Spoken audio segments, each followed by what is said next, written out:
Tashi Delek. You know the meaning, Tashi Delek? Tashi Delek means may there, Tashi means may there be auspiciousness. Delek means may there be temporary well-being and long-term goodness. So Tashi Delek, this just two words explains the whole teaching given by Buddha. So Tashi Delek. Honorable Chief Guest Dr. B.H. Sripati Raoji, Pro Vice Chancellor, Guest of Honor Dr. Lina K.C., the Principal, and respected dignitaries, faculty members, my dear students. It is indeed a great pleasure to meet all of you, and without taking much time, I'll try to speak briefly on His Holiness's 4 commitments. His first commitment, now listen carefully. In a way, his 4 commitments are very simple, in a way very profound. So for want of time, today we will speak the simpler version. His Holiness says, if you are a human being, you have a human responsibility.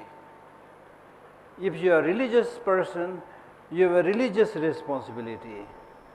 If you are an army man, you have special responsibility. If you are a father's responsibility, mother's responsibility, student's responsibility. So one person actually has so many responsibilities. So therefore what he said is really applicable to all of us. So you are a student, student's responsibility is to study, right? To imbibe the good qualities.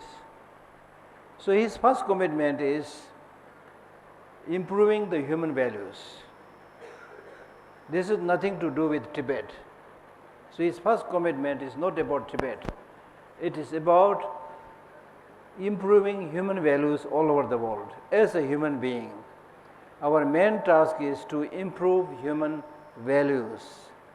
Today, as Sir has already mentioned, that unfortunately many of the leaders of the world are very much focused on building ballistic missiles, nuclear bombs, rather than compassion and love.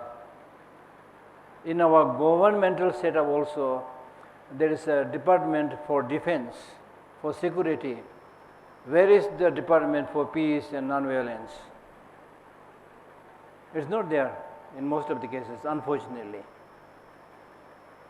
So right now, so much conflict and killing is going on, be it in Ukraine and Russia, be it in Israel and Iran, be it in China and Taiwan or North Korea, whatever. So many places, unfortunately. So therefore, the messages from His Holiness the Dalai Lama and the message given by the Buddha is universal message. The Buddha's message says, you don't have to kill people, they will die anyhow. Anyhow, they will die, you don't have to kill. So the purpose is not for killing, purpose is for giving life, living in harmony. So therefore, we all have this responsibility to improve fundamental human values like compassion, love, resilience, tolerance, patience, forgiveness and so forth, non-violence and so forth. I have been telling repeatedly to my Indian brothers and sisters whenever I get platform that India's greatness should be shown in soft power, not the hard power. Hard power means power of military, which is also needed unfortunately because of the neighbors, right? But it is not an area where we should show, India should show its strength. India should show its greatness in terms of its soft power, the power of culture, the power of non-violence and so forth, which I will explain a little bit in the fourth commitment. So therefore, when we talk about improving human values, we need to first of all understand that we all want happiness and do not want suffering, right? Is there anybody who wants suffering? No, everybody wants happiness, right? You want happiness? For how many days? Huh? Exactly. This is a question that I asked everywhere I go. It's a simple question, but very important question. Do you want happiness? Everybody says, yes, sir. For how many days you want? Either they will smile or they will say, Geshe, I want happiness as long as possible. We need to ask this question again and again, because right now you are sitting and thinking, therefore you are able to give the correct answer. But this is not how we live our daily life. If you look at the way we live our life, it looks like we don't want happiness at all. Forget about long-term happiness. How? Because we are all busy running outward, trying to get something to see, something to smell, something to touch. We are dictated by the forces of the five sense drives. And we don't pay any attention to our inner resources like love, compassion and so forth that I was talking about. Right? So today, believe me, much of the suffering that we encounter in the world are unnecessary suffering. That is what His Holiness is saying, unnecessary suffering. Unnecessary suffering means because you end up experiencing all these problems and sufferings because you don't know better. You don't have the understanding about the way law of nature functions. You don't have understanding about the interconnected reality, the importance of cooperation, the importance of compassion, the importance of love. You don't understand this. You only think that if I have the dollar, if I have the euro, if I am able to get some money, that's the end of the life. This is how we think. So therefore, I conclude by saying much of the suffering that we encounter today is a clear indication of starvation of human mind. Starvation of human mind. Listen to this. Starvation of human mind. How many times we feed our body? Breakfast, definitely, right? Lunch, definitely. Dinner, definitely. 3 times. Plus, chai, or Kit Kat, whatever, in between you are able to munch so many things. 3-4 times you feed your body. How many times, honestly speaking, you feed your mind? What is the meditation? What is practice that you do? Almost nothing. That's why we are today, maybe not applicable in your case because you are relatively in a better institution, but in the rest of the world, especially in the so-called the advanced developed countries, many of these people are suffering from depression. Many are suffering from loneliness. Many are suffering from low self-esteem. Why? Because of inner poverty, because of greed. Mahatma Gandhi said, there is enough for everybody's need, not enough for everybody's greed. And it is this greed which is destroying the whole environment. In order to accumulate those material needs, we destroy the trees, we destroy the natural resources, we pollute the water. So now you can see in big cities you can't breathe properly. You go to any big city, especially the capital cities, you go, air is polluted, water is polluted, and still we call ourselves intelligent human beings. Intelligent human beings, talking about artificial intelligence, be it narrow artificial intelligence, be it the superior artificial intelligence, so many things you are talking, ChatGPT, so many things you are talking about, but you don't know how to live, you don't know how to supply fresh air, fresh water. This is because we don't have this inner compassion and love. If there is a small amount of rain, the road is flooded because there is no proper drainage system, right? Why? Because people don't have the sense of responsibility and love and compassion for others. This is the problem. So therefore, in the Buddha's teaching, he says, if you have one quality, you have all the qualities. What is that quality? Compassion and love for others. That's why we are celebrating His Holiness's 90th birthday as the year of love and compassion. Because if you have one quality, loving kindness and compassion, you will take responsibility, you love others, then you will always think, what is good for this girl, what is good for the community, what is good for the society, is the road okay, is the drainage okay? everything you will take care. So we need that kind of education where you take responsibility. Unfortunately, today the very meaning of education is misplaced. People think education means literacy. Education means being able to read, write, and do some mathematics. Is that education? No. Education means human flourishing.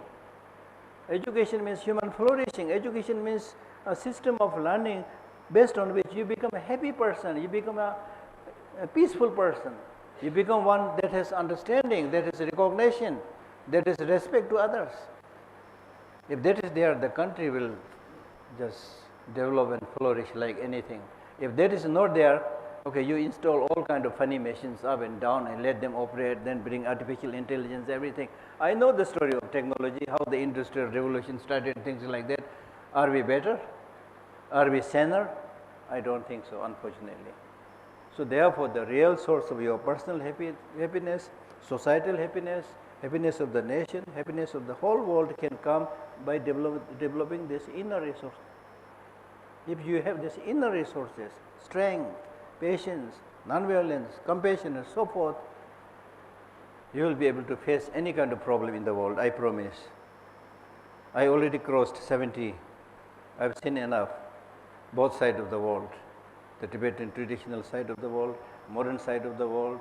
I traveled to almost 30 countries, many times with His Holiness God. So I have seen enough and also lived my life enough. I fled from Tibet as a small child, 5-6 years old. Then I ended up with my parents in Nepal, and we were refugees having nothing. I used to beg. I still remember that Nepalese word, Amma bicha do. That means, please give me something to eat. I used to spread my little hand and beg. This is how I started my life. And then as a little child, I may not be cognizant of the problem. I may be simply repeating what my mother is saying, but I could see my mother when I spread my hand and say, Amma bicha do, my mother is weeping with tears falling through her cheeks. I remember that. Just to give you an indication, right? So unless you have these inner resources, you can never be okay. You can never be happy. So be cognizant of the importance of developing these inner resources. And these inner resources can be developed not just from Buddhism, it can be developed from any religion, right? So it's important to be cognizant of this, number one. So I don't want to take too much time. That is first commitment. The second commitment is also not about Tibet. His Holiness, the second commitment is, because he is a religious person, he is a Buddhist. Therefore, his commitment is to bring religious harmony among different religious traditions. And I am lucky, I worked with him for 16 years, and I personally witnessed the work that His Holiness did. We went for a pilgrimage in Jerusalem, where we had the Jewish, we had the Christians, we had the Buddhists, and we went to visit the Dome of the Rock, the Wailing Wall, and then the holy Christian places, and we prayed together. And that gives us such a powerful signal. And then we had a group of Christians coming all the way from Europe and sitting under the Bodhi tree in Bodh Gaya. Few days meditation and discussion and dialogue, and then visiting all the holy places, be it the mosque, be it the church, be it the cathedral, be it the temple, whatever. So therefore, religious harmony is very important. But unfortunately, sometimes, many a times in the history and even today, people are fighting in the name of religion, which is very unfortunate. Religion is supposed to be the cure for human beings, problems. It's like a medicine. So when so-called religious people fight, it's really like religion becoming a poison. And that is possible, because religion may be good, but the person who uses religion, his mind or her mind is not matured, then just like politicians, they misuse religion. So many a times people think that my religion is best. This is stupid. If I ask you a question, which religion is best, what will be your answer? This is a stupid question. You can't give an answer to this. This is like saying, picking up one medicine and saying, or go to a drugstore and ask them, give me a medicine which is best. Then the person there, they will laugh at you. You are asking a stupid question because I don't know your illness. So how can I give you medicine? So depending upon your illness, a particular medicine may be good. So similarly, depending upon your mental disposition, interest, particular religion may be suitable to you, but that does not mean that this religion is best for everybody. Medicine good for headache is not necessarily good for somebody who is having diarrhea, right? So you can say, I am having headache, so panacea is good for me, but by that you cannot say this is good for everybody having different illnesses, right? So respect all the religions. Diversity, religious pluralism, especially in today's world, is very, very important. Very, very important. Right? So the religion which is supposed to cure illnesses, many of the society's illnesses, if that itself becomes a divisive force, it's very unfortunate. Very unfortunate. So if such things are happening, then we have every right to abandon religion. Because the most important religion in our human life is humanity, not this religion, that religion. First, you should be a good person, sensible person, with love, with compassion, with respect to everybody. That's the most important thing. So that's why we talk about sea learning or secular ethics. Nothing to do with religion. When you're born crying, right? The first thing you did was crying. By crying, you are not asking for any particular religious discourse, right? You are asking for somebody's loving kindness. So that loving kindness is universal religion for everybody. Patience is a universal religion. So that is more important than religious practice. And if you have these fundamental religious practices, then you can build on that with different religious traditions. So therefore, His Holiness really made a huge contribution in terms of religious harmony. His Holiness has visited places where the different segments of Christianity were not talking to each other. Different segments of Muslims are not talking to each other. The Shia and Sunni are not talking to each other. The Catholics and Christians are not talking to each other. There are many places like that. So His Holiness was able to bring all of them on one platform. So it's important not to keep distance. Meet people, talk to different people, right? It's very, very important. If I think, okay, because I don't know much about Islam, I think, oh, Islam may be not so good. Stupid. You go and meet them, talk to them. And once I was traveling in Delhi in a taxi, and I'm very fond of talking to these taxi drivers and three-wheeler drivers. So he turned out to be a Muslim. And he said, I shared about His Holiness the Dalai Lama. You know what he said? Ye bhi Allah ka banda hai. So beautiful. All those good people, they are all representatives of the Allah, the God, the Buddha. You see, good people are everywhere, and naughty people are everywhere. Mischievous people are there in Buddhism, in Muslim, in Christianity. That doesn't mean that religion itself is bad. So therefore, respect and learn, if possible, learn a little bit about the universal messages of all these religious traditions. So that is his second commitment. And his third commitment is about Tibet. He is a Tibetan.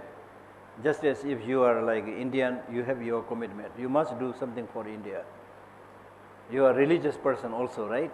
You believe one or the other religion. Do something for religious harmony, right? And then, of course, you are a human being. You definitely have to do for the whole humanity, not just for India or Tibet, but whole humanity. Wherever there is a problem suffering, at least you show your solidarity and try to help them. At least say something good or do something good. That's important.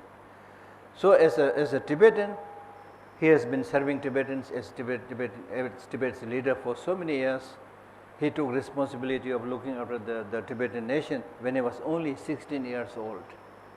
Only 16 years old, and that time was such a difficult time when really nobody was coming forward to take the responsibility of being the leader, because China was already like putting pressure on Tibet. They were already there. So then everybody said, Your Holiness, you should become the leader. Only 16 years old. Since then, until 2011, he was Tibet's leader in exile. And because of his great leadership, the Tibetans, now those of you who are more than 100 Tibetan students are here. You are all product of those Tibetan schools where you studied. And the schools were started by His Holiness Dalai Lama. When he was talking to Pandit Nehruji, then Nehruji said, His Holiness requested Nehruji that we wanted to have separate Tibetan schools so that they are able to study their own religion, their own culture, their own habits. So that's why you picked up all these good habits. It's all thanks to His Holiness Dalai Lama. Then look at all the Tibetan settlements all across. As Sir has mentioned, that in Karnataka especially, I am feeling very close to Karnataka people. Of course, the whole India, especially Karnataka people, because when the Indian government sent a message around asking the different states whether they are willing to receive some of the Tibetans who came from Tibet, Tibetan refugees, then Karnataka Chief Minister Nija Lingappa came forward and said, send as many as possible. He was so open-minded and so kind. And I was lucky enough to meet him in person few times in Karnataka. And I traveled with His Holiness together in Chikmagalur, where he lives. Then later on, after he passed away, His Holiness, I was also able to come with His Holiness to Chikmagalur to pay respect to the remains of his bodies and things like that. So we are very kind to that. So my point is that all these beautiful Tibetan settlements in Bylakuppe and Mangod and so forth, they are now flourishing. They are there because of His Holiness's vision. And the purpose of all the establishment of all these schools and settlements is to be able to preserve the unique Tibetan culture and the Buddhist tradition. Buddhist tradition, which is nothing but what came from India. I sometimes jokingly tease my Indian friends by saying Buddha is not a Tibetan, he's an Indian, right? And then Nalendra, the monastery, Vikramshila monastery, Takshashila monastery, and then the great teachers like Nagarjuna, Chandrakirti, Shanti Deva, Baba Viveka, all these great Indian stalwarts, teachers, whose works we study even today. Kamalashila, Chandarakshida, Dibamkar Shirijana, who came from Bengal. And we still study and memorize their text and implement in our daily life, right? So His Holiness wants to preserve those traditions, which is really more or less the Indian culture, Indian tradition, right?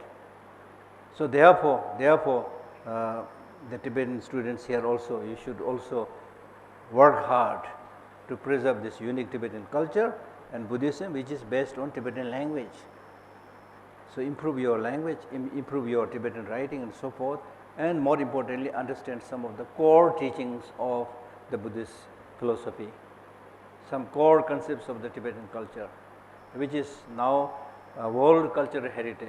Tibetan culture is a world cultural heritage, right? Right? So we should thankful that we are able to do all this in this holy land of India. I sometimes compare India and China. On the one hand, we have a neighbor called China who came to our country without invitation, right? And then we have another country who, when we were in difficulty, said, please come. And His Holiness has said, I am the longest guest of India, right? So while we flourish, we should also try our best to contribute to the upliftment and flourish of the Indian culture, the Indian society, and so forth. So therefore, his fourth commitment is preservation and dissemination of Indian culture. In other words, we can say appreciation of Indian culture. This needs to be said because today, unfortunately, we are so good in imitating the Western ways of life, Western ways of thinking, Western ways of culture, the technology, the science, and so forth. Whether we are able to know much or not, but we are so fond of imitating, right? And we forget our own tradition, our own values. So therefore, His Holiness is saying, India is the only country which has this inner resourceful tradition which can safely combine with the modern tradition. Only country. He is saying only country because India has this very rich philosophy of using reason not blind faith. Unfortunately, majority of the people, they don't study, they follow blind faith. But basically, if you look at the Indian literature, the scriptures, the religion, the Indian religions are basically a religion of dialogue. If you go to any of this old Gurukul concept of schooling, there the teacher and student, they ask questions. It's not just receiving everything and without asking any question. That is very much there, the spirit of dialogue, which Socrates in the Greek philosophy did. So therefore, reasoning, using your brain. Normally we are not able to use our brain, we simply follow and imitate others. The very special thing about human being is that we have this amazing brain. Use this brain, think what is right, what is wrong, think what is good for you, what is good for others, what is good temporarily, what is good long term. Think about it. Even famous thinkers like Einstein, he said, I am not able to use my brain more than 7% or something. And he said, if I am able to use like 11-12% of my brain, I can create any kind of miracles in the world. So you can create miracles if you really think, not just imitate. Think and make new initiatives, new ways of learning, new ways of teaching. And it's important for you to know that you are not inferior to anybody. And I jokingly tell people, not jokingly, but this is a kind of a bitter truth, you are, each of you, you are the only true original copy in this world. You are not a duplicate, only true original copy in this whole world. That means you have your capacity, you have your identity. But many a times, unfortunately, we don't pay attention to this unique identity of yours, unique capacity of yours. You simply imitate others. And then unfortunately, sometimes the teachers and the parents, they also tell you what to do. They will not encourage you much to think about yourself.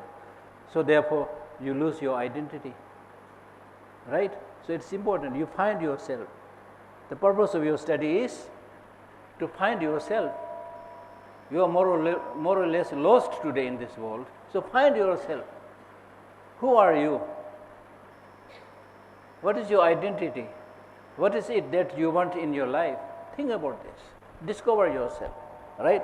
So therefore, reasoning is very important part. Then second very important legacy that is found in the Indian tradition is the study of emotions, the mind, the mental factors, shamat, vipassana, the calm abiding meditation, the analytical meditation, all these rich traditions of India is there. Especially in this kind of nursing school also, I am sure you have a wing where you do contemplation meditation, it must be there. Because the inner healing is possible by being alone and thinking, healing yourself. And one of the biggest problems that we face in the world today is people don't know how to live alone and also don't know how to live with others.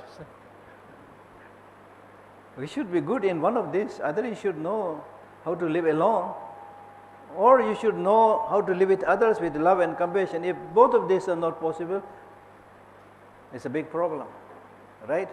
So therefore, and in ancient times, Tibetans used to come to study. If you read the life history of some of the great translators and teachers who used to come to India to study, it is many months travel on foot. Forget about aeroplane, forget about buses and trains, nothing. And they used to carry some gold to offer to the Indian teachers, and on the way many of them are killed, many of them are robbed, many of them die because of the heat and so forth. But many of them somehow made it and then studied at the foot of great Indian teachers at that time, then translated many of these texts, brought back to Tibet, and that's why today Tibet is so great. Many people today, and why the Tibetan culture, you see. And His Holiness has organized this amazing dialogue between science and Buddhism for so many years. Now scores of books have been published. And these great scientists, they were like amazed by the knowledge that is found in the Indian or Tibetan Buddhist tradition, right? So therefore, it's very, very important to us to preserve that cultural, religious heritage of Tibet which came from India. At that time, people used to undergo so much hardship. Now today we are already in India, and I am definite this is a big, huge country. There are so many scholars there. Learn from them what is there today. Although unfortunately Buddhism is to a great extent, since many years, is more or less received from India, but still there are many philosophers and teachers. You should learn from their feet, and other aspects of culture also we can learn from India, right? So these are basically the 4 principal commitments. His Holiness, of course, if you talk about life and legacy of His Holiness, we can keep on talking, but his legacy is be humble, be simple, and be compassionate, help everybody. That is his commitment, you see. And because of his commitment, because of his genuine compassion, we call His Holiness the embodiment of compassion. And let me give you 1 or 2 examples. In the spirit of Tibetan Buddhist tradition, even if you are highly enlightened, even if you have preconception, even if you have clairvoyance, you are not supposed to declare that. Even if you can fly, you are not supposed to show it, right? Give it as a hidden knowledge within yourself. So His Holiness does that. But occasionally while he is giving a particular discourse, then he would say, oh, sometimes you do this practice, that practice, strange things happen, and this strange thing happened with me. In a casual way, he explains those things. So let me give you a few examples. The healing power that His Holiness has. His Holiness doesn't want to talk about these things, but I have seen with my eyes. Once we visited Australia. Among the crowd, there was one lady who was on the wheelchair. So I saw His Holiness going towards this lady chair and hugging her. Then after that we came back. Then it came out in the newspaper that because of His Holiness hugging, this lady on the wheelchair, she got completely healed, and then she has this wheelchair there and she is standing upright with took a photo. I have so many stories like this which I have seen myself. And I know people who were having depression and sick for many, sometimes many years, and then just by seeing His Holiness touch and hugging, he was able to sleep. His depression disappeared. Those things happen, you see. It's because of genuine commitment, and you can, to some extent, not like as powerful as His Holiness because it takes time, but even in your case, if you really nurture this love and compassion, many of your illnesses will go away, I promise. Because much of your illness is anger, jealousy, hatred, competition, right, judgment of others. Unnecessarily you are creating problems. So instead of this, you fill it up with good qualities like love, like compassion, like resilience and so forth. How much that will directly benefit others is questionable, but you will immediately get benefited. That's the bonus, you see, that's the bonus. So therefore, regard these inner qualities like love and compassion as the most important quality, most important wealth that you can have. The other wealth, yes, we need money, yes, we need euro, we need dollar, we need, but they are not very reliable. Relatives we need, friends we need, boyfriend, girlfriend, all this you need, but not very reliable, I tell you. Because Tibet was very rich. When suddenly Chinese came, we have to leave everything behind. Everything behind. Now today Tibetans are standing tall because of those who came from Tibet like His Holiness, they brought with them the inner wealth which sustained us, which had shown the path and direction to us. We are flourishing, you see. These inner qualities, thieves cannot steal, robbers cannot rob. External qualities, if you have gold earring here, thief is watching, robber is watching. There are cases of people whose golden earrings are being pulled off and the ear torn apart and things like that. So these inner resources are your long-lasting friend, long-lasting teacher, long-lasting guide. The external friends we need, of course we need, but they themselves are vulnerable. You don't know how long they are going to live, or you don't know how long you are going to live with them. So you cannot completely trust. So the inner resources is the most important thing. If a country has to make development, then we need educated people with integrity, with morality. Then the country can flourish like anything. So I am probably overstaying. So I'll stop here. Thank you very much.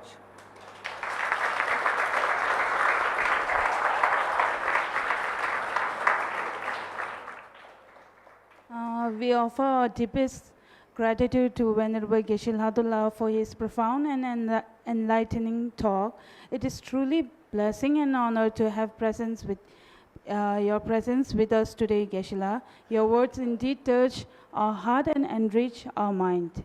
Now, we will now open the floor for a Q&A session lasting for 20 minutes. I encourage all the audience members to take a valuable opportunity to ask your question and engage in meaningful dialogue. If you have any question, just raise your hand. I'll hand over the mic.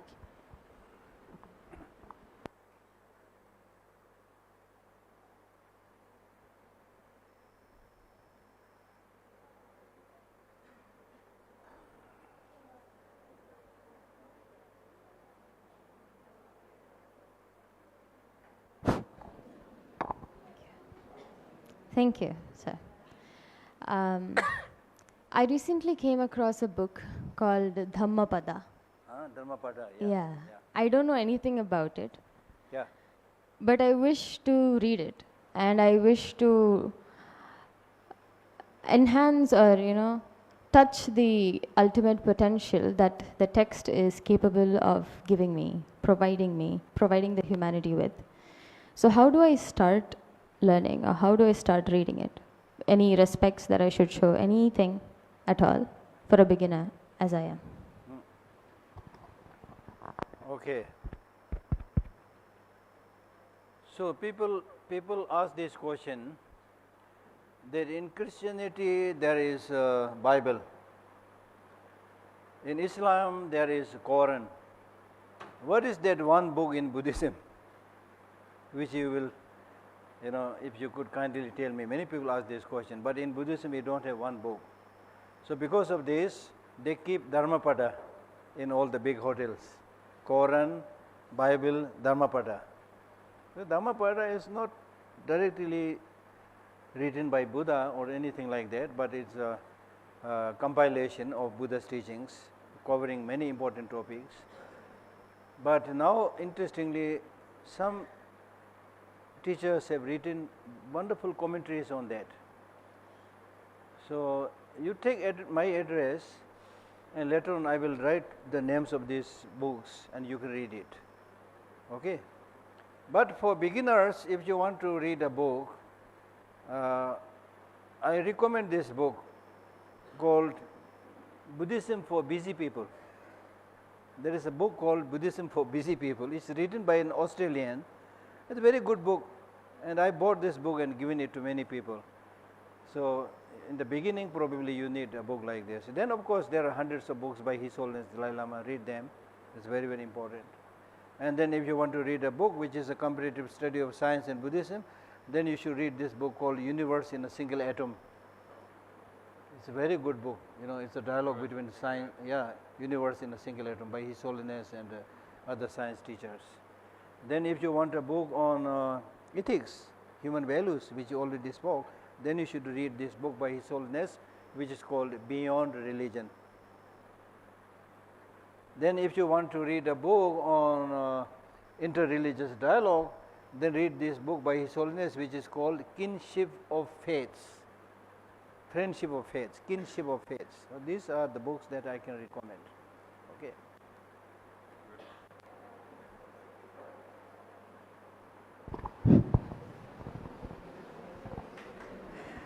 Testly, nga chua and normal rang kurendra. Ngonzo pepa jiso nanglola Rinpoche Lama tugulani yoraya. On dinsula kebedo kanti to shura. Rinpoche lana kandi to lalo, Lama lana kandi store. Tugulana kandi to. Tijuna. So she is asking the question that in the Tibetan tradition we have titles like Rinpoches, Lamas and Tulkus. What does that mean? Can you explain? Yes, I'll explain. So first, Rinpoche means the precious one. Precious one. You become precious not because you have a title called Rinpoche, There are people who have the title Rinpoche, but they are not precious at all, honestly speaking, because they don't practice. There's also the truth. So if you are somebody who lives, in accordance with what he teach, there's no duplicity in life, and who is always helping people, guiding people, then that person is precious. You can also become precious. You may not get the title, but you are precious in that sense. Rinpoche. Then Lama means superior. Now, thank you for asking this question, because many people, they think anybody who is a monk is a Lama. No.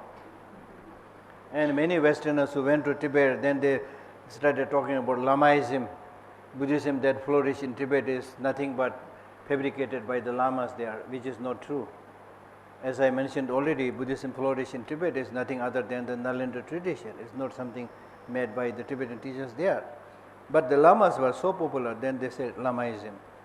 Okay, so Lama means superior. Now, in the true sense of the term, a real, genuine, qualified Lama is one who cares more about others than oneself, who cares more about next life than this life. If those qualities are there, then you can be called as a Lama. But it's not easy. Who thinks more about others? Who thinks more about next life? No. Then Tulku means avatar, which is hot topic these days, because His Holiness recently announced that his reincarnation will come. Okay, so it's very important. Now, here the important thing that you need to understand is there are two English terms called rebirth and reincarnation. Rebirth is something that is there with all of us. When you die, you don't disappear into nothingness, you will come back. And in what form? Depending upon your karma. If you did good karma, then good human being, educated human being, rich human being, kind human being. If you did something bad, there's no guarantee next life you will be a human being. You may be a dog or a cow or even a mosquito, whatever. Everything is possible, right? If you want to fly, then take the life of bird, something like that. So rebirth, we have no choice. Rebirth that happens based on the force of negative actions and contaminated karma. Okay, negative emotions and karma.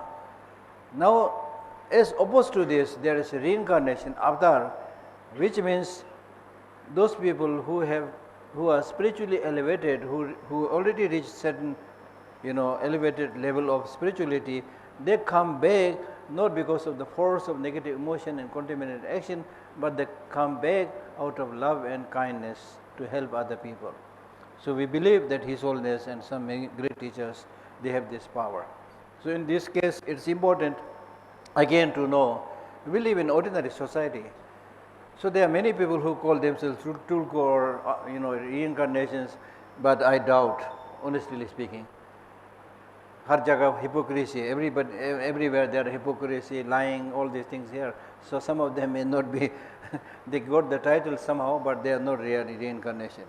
But in the case of people like His Holiness, I believe that he is, of course, the real reincarnation. For example, when he was recognized at 4 or something, they did a tough test and they put 16 different articles on a big table.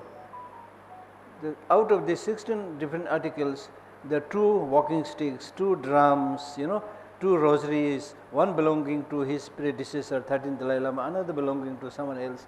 They are all looking similar, 16 articles. He picked all of them correctly except the walking stick. He took the wrong walking stick, played with a little bit, they put it back and then took the right one.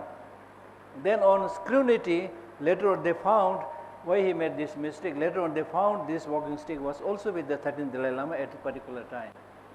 So to show that, to be able to recognize that, right? So there are many special qualities that His Holiness. Now, for example, like 10 years back, His Holiness was saying, when I reach 90 years old, I will make an announcement about my reincarnation. See, 10 years before he said this, and now he exactly did this. Now these days he is saying, I will live another 30-40 years. He is 90 now, he is still active and saying, I will live another 30-40 years, you see. So there are many things like that. And the library has published some books in Tibetan about his unusual spiritual realizations. So I hope to get some of them translated. Normally we don't do much of these things, but it's sometimes important for people to know these superhuman qualities also.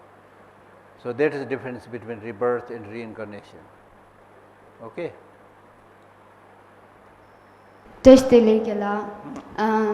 As you told at the beginning that you used to beg for food, but what is your turning point and where you are here?